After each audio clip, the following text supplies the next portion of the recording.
Kamu tahu siapa yang paling cepat di sesi latihan dan warm-up di lintasan Autodromo Internasional du Algarve, namun kemudian gagal menyelesaikan balapan panjang?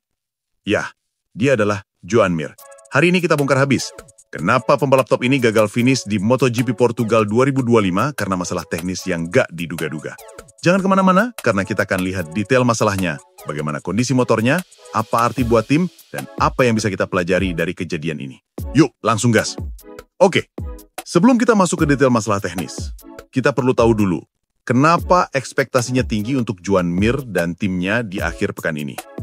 Joan Mir, juara dunia MotoGP 2020, punya reputasi kuat, dan di beberapa balapan terakhir, dia menunjukkan peningkatan dengan motornya. Di MotoGP Portugal 2025, walaupun lintasan dikenal tricky dengan kontur naik turun dan faktor ban, Joan tampak dalam kecepatan kompetitif sejak awal. Timnya, Repsol Honda Team, tengah menjalankan proyek pengembangan motornya. Jadi harapan untuk punya hasil bagus di sini cukup realistis. Jadi dengan ekspektasi seperti ini, ketika balapan tiba, semua mata tertuju padanya untuk finish kuat. Namun ternyata, di sprint race pada Sabtu 8/11/2025, Joan sudah menghadapi masalah yang cukup mengganggu, yaitu masalah kopling pada motornya. Lalu di balapan panjang keesokan harinya, Minggu, muncul kerusakan berbeda, yang bahkan lebih dramatis karena muncul lebih awal dan langsung memaksa dia berhenti. Detailnya, Joan mengatakan bahwa dia kehilangan tenaga dan tiba-tiba beberapa alarm di motornya berbunyi. Dia tidak tahu persis dari mana sumber masalah itu. Katanya, "Saya tidak tahu dari mana masalah ini berasal atau mengapa." Dalam warm-up sebelumnya hari itu, motornya terasa baik, chassis bekerja, speed juga oke menurutnya. Jadi kerusakan muncul secara tidak terduga. Ini penting. Bayangkan, kamu merasa oke, kamu siap punya balapan kuat, lalu tiba-tiba motormu ngomel, alarm berbunyi, hilang tenaga, dan kamu harus mundur. Frustasi banget. Apa arti dari kejadian ini? Ada beberapa poin yang bisa kita analisis. 1. Keandalan teknis sangat penting. Tidak cukup punya kecepatan, tapi jika motor tidak reliable, semua usaha bisa sia-sia. Joan sudah menunjukkan kecepatan, tapi technical failure menghentikannya. 2. Timing kerusakan. Kerusakan muncul di lap awal. Dia melihat alarm sejak lap pertama. Kalau kerusakan muncul di akhir balapan, mungkin bisa dimitigasi, tapi muncul awal artinya hasil total dikosongkan. 3. Proyek pengembangan motor. Joan menyebut bahwa tim sedang ambil langkah maju untuk proyek Honda. Masalah ini bisa jadi menunda atau memberi efek negatif pada momentum pengembangan. 4.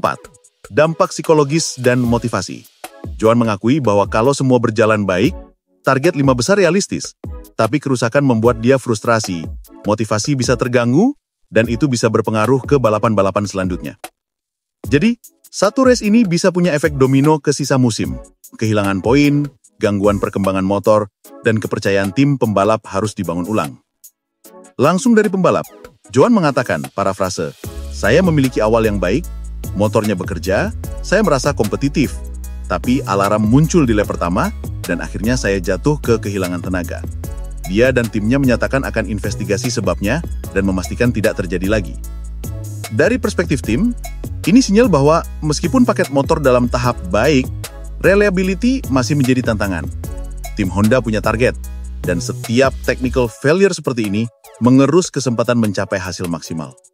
Oke, buat kamu yang penggemar MotoGP atau tengah belajar dari dunia balap, ada beberapa pelajaran penting. Jangan hanya fokus ke kecepatan. Keandalan atau persistensi penting. Tim pengembang motor punya kompromi, mengejar performa versus menjaga ketahanan. Pembalap harus siap menghadapi kondisi tak terduga. Kerusakan bisa terjadi kapan saja, jadi mental harus kuat. Bagi merek atau motor yang sedang berkembang, seperti Honda saat ini, kemajuan bisa cepat, tapi kerusakan bisa memundurkan langkah besar. Jadi, setiap balapan bukan hanya soal siapa tercepat, tapi siapa paling konsisten, plus paling siap menghadapi hambatan. Maka, apa yang bisa kita harapkan ke depan? Joan akan punya satu balapan tersisa dalam waktu kurang dari seminggu dari kejadian ini. Dia bilang tim punya waktu sedikit untuk evaluasi. Honda perlu menyelesaikan akar masalah teknis. Apakah kopling di sprint race mengarah ke kerusakan besar di balapan panjang? Atau itu dua masalah berbeda? Jika mereka bisa memperbaiki reliability, kecepatan yang sudah ditunjukkan Joan bisa kembali menghasilkan hasil bagus. Jika tidak, maka potensi kemenangan atau podium bisa terhambat. Untuk penggemar, pantau sesi latihan. apakah Honda menunjukkan langkah maju atau muncul flag merah teknis lagi. Dengan kata lain, balapan berikutnya bukan hanya tentang menang, tapi tentang bebas dari kerusakan dulu. Oke teman-teman, itu tadi pembahasan mendalam tentang mengapa Joan Mir gagal menyelesaikan MotoGP Portugal 2025 karena masalah teknis yang nggak diduga-duga. Semoga kita bisa mengambil pelajaran bahwa di balap, kecepatan saja nggak cukup, reliability dan kesiapan sangat menentukan. Kalau kamu suka video seperti ini, cepat, tajam, dan penuh insight, jangan lupa like, subscribe, dan aktifkan loncengnya supaya nggak ketinggalan update balap selanjutnya. Tinggalkan komentar di bawah. Menurut kamu, apakah Honda bakal bangkit musim ini atau masih tertinggal karena teknis? Sampai jumpa di video berikutnya.